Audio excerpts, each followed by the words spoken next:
Hey, thanks for watching this week's Midweek Encourager from God as CEO. God as CEO is a movement to help business leaders and workers make Jesus Christ the cornerstone of everything that they do. We want to encourage people. We want to give people practical tools to live out their faith Monday through Friday in their workplace and in their businesses. The Midweek Encourager, sometimes we're going to talk about high-level ideas like the value of work, or we're going to talk about practical things like how to share your faith at work. One thing I want to encourage you to think about is a practical tool we have available right now is this book called The Gospel at Work. Really want to encourage you to take advantage of receiving this free book. In the comments here, you should be able to find a link to it. Go to godasceomovement.com and you'll see a post on it. Sign up, you'll get this in the mail. godasceomovement.com. Encourage you have until July 1st to sign up to receive this free book. It's got some really helpful chapters in it. Encourage you to think about it, how you can incorporate faith into your work life and the difference that Jesus makes and how we think about our calling in regards to work. Let's get back to this week's Midweek Encourager. This week we want to encourage a mindset and provide a practical tool for how to live it out. This week's mindset is people first. The people first mindset is probably nothing new to anyone. I want to encourage all of us, though, to think why this is important. People first is the mindset for anyone that has God as their CEO. Why? Two reasons. The number one reason is this: the value of people. People have the highest value because they're created in the image of God. Psalm 8 describes people as having glory that God has given to them because people have been created to have dominion over creation. And so people have intrinsic value and worth. Therefore, in everything we do, people should be first because of the value that they have in the eyes of God.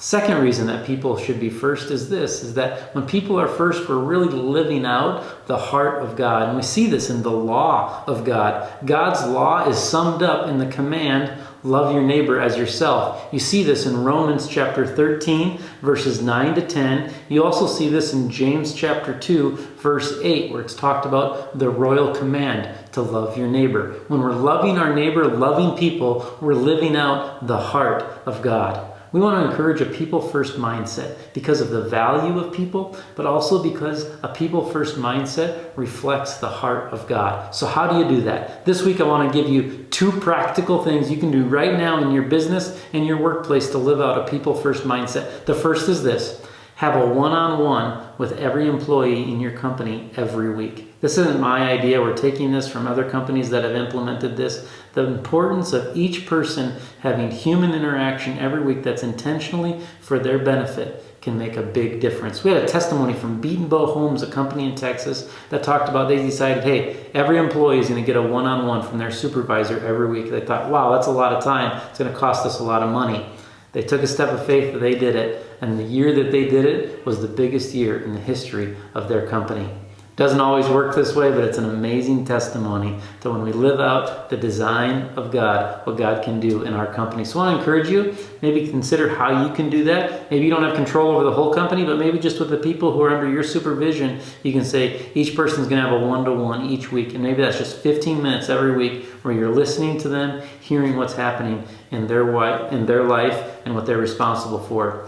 Second thing I want to encourage you to do is this. I want to ask you to go deeper with people. If we have a people-first mindset, we've got to go beyond the surface level. Got to go beyond the question, how are you? How are you is basically like saying hello these days. Sometimes you're halfway down the hallway before they even respond to how are you. So I want to encourage you to think of two different questions you can ask instead of how are you. The first one is this: what are you celebrating this week? What are you celebrating this week? The second question is this: what's causing you stress this week? Those are two questions you can ask anyone and everyone, and it goes from the surface, it takes you a layer deeper and allows you to begin to understand things about that person's life. Here's what's cool about both of those things. You can follow up with them later. A week later you can say, hey, are you still celebrating? Or hey, is so-and-so still, or so-and-so or such and such still causing you stress? And you can pray about those things for those individuals. So there's just some practical thoughts on how you can live a people-first mindset in your business and in your work life. A one-to-one every week with every employee, and taking time to go deeper. Go beyond how are you. Ask two questions. What are you celebrating this week?